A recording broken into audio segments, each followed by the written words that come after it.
You can sleep 8 hours and still wake up exhausted, not because you slept badly, but because something specific never happened while you were asleep. Most people have never even heard of it, and once you understand it, your fatigue suddenly makes sense.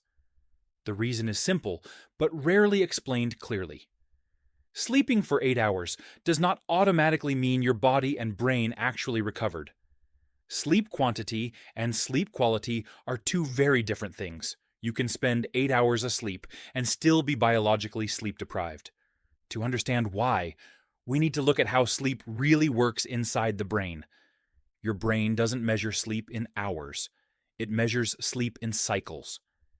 Every night, your brain moves through repeating cycles of light sleep, deep slow wave sleep, and REM sleep. Each of these stages has a specific job. Deep sleep focuses on repairing the body, restoring the immune system, balancing hormones, and repairing tissues. REM sleep focuses on the brain, processing emotions, consolidating memory, resetting dopamine, and restoring mental clarity. If either deep sleep or REM sleep is disrupted, you wake up tired, no matter how long you stayed in bed. This is where most people go wrong. Modern life doesn't usually shorten sleep dramatically, but it fragments it. People are technically asleep for 8 hours, but their brain never completes the full restorative cycles it needs. One of the biggest problems is deep sleep suppression. Deep sleep mostly happens in the first half of the night, and it's extremely sensitive to lifestyle factors. Alcohol in the evening, nicotine, late meals, heavy digestion, caffeine still in the system, blue light exposure, or even chronic stress can dramatically reduce deep sleep without fully waking you up. You stay unconscious, but your body never enters the deep repair state it needs. When this happens, you wake up with heavy limbs, low physical energy, reduced motivation, and sometimes even muscle soreness. Your immune system feels weaker, and your body feels like it never truly rested. It's not because you didn't sleep long enough. It's because your body never finished its repair work. Even if deep sleep is partially intact, many people are severely deprived of REM sleep. REM sleep dominates the second half of the night and is responsible for mental recovery. It's where your brain processes emotions, stabilizes mood, consolidates memory, and resets motivation systems like dopamine. REM sleep is also the stage most easily disrupted by stress hormones, alcohol, nicotine, irregular sleep schedules, and late-night stimulation. When REM sleep is poor, people often say their body feels fine, but their brain feels tired. They wake up foggy, unfocused, emotionally reactive or anxious. Creativity drops, memory feels weaker, and motivation disappears. This is not psychological weakness.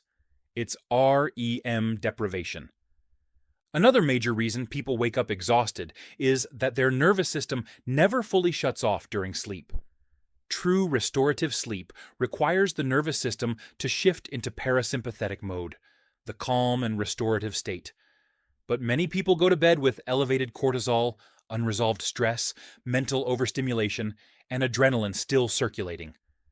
As a result, they fall asleep, but their nervous system remains partially alert all night. This state is called hyperarousal. Sleep becomes shallow, fragmented, and full of micro-awakenings that you don't consciously remember.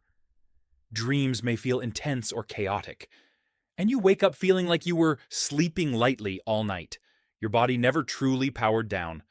Circadian rhythm disruption is another hidden factor.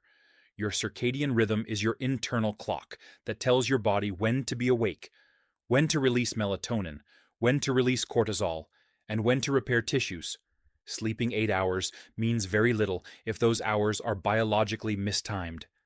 Irregular bedtimes, sleeping in on weekends, late-night light exposure, late meals, and caffeine later in the day can all confuse this clock. When your circadian rhythm is off, you may sleep long hours, but at the wrong biological time. This leads to morning fatigue, afternoon crashes, and a strange burst of alertness late in the evening. Your sleep duration looks correct, but your timing is wrong.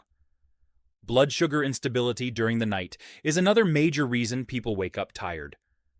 Late dinners, sugar, alcohol, or refined carbohydrates can cause blood sugar to spike and then crash while you sleep. When blood sugar drops too low, your body releases cortisol and adrenaline to protect the brain. You don't wake up fully, but your sleep cycles are disrupted repeatedly.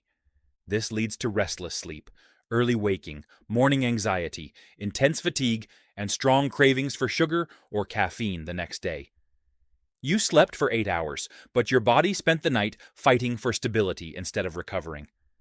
Breathing and oxygen levels during sleep also play a crucial role. During deep sleep, your brain clears metabolic waste through a system called the glymphatic system. This process depends on stable oxygen levels and proper breathing. Mouth breathing, nasal congestion, snoring, or subtle sleep apnea can reduce oxygen delivery enough to fragment sleep cycles without fully waking you.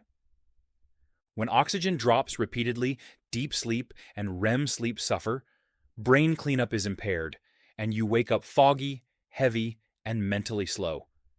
Many people with chronic fatigue are not sleep deprived. They are oxygen deprived during sleep. Hormones tie all of this together. Sleep quality directly affects cortisol, insulin, growth hormone, leptin, ghrelin, and melatonin. When sleep quality is poor, hormones become dysregulated. And when hormones are dysregulated, sleep quality worsens further. This creates a vicious cycle. This is why chronic fatigue often comes with weight gain, sugar cravings, anxiety, mood instability, low libido, and poor stress tolerance. The problem isn't willpower, it's chemistry. Caffeine often makes the situation worse. Many people respond to fatigue by drinking more coffee. Caffeine blocks adenosine, the chemical that signals sleep pressure and increases cortisol. This creates temporary alertness, but it fragments sleep architecture, reduces deep sleep, and delays circadian timing. Energy becomes borrowed rather than restored. You survive today by stealing energy from tomorrow. Eventually, even 8 hours of sleep can no longer compensate. When sleep quality is truly restored, the difference is obvious. You wake up alert instead of heavy. Energy builds naturally throughout the day instead of crashing. Focus feels steady, mood feels calm, and caffeine becomes optional rather than necessary. This is not genetics or luck. It's biology working as designed. The real question isn't how many hours you slept. The real question is whether your body and brain were able to complete the work they needed to do. If that work is interrupted by stress, hormones, breathing, blood sugar, stimulation, or timing, you will wake up tired every time. Fatigue is not laziness.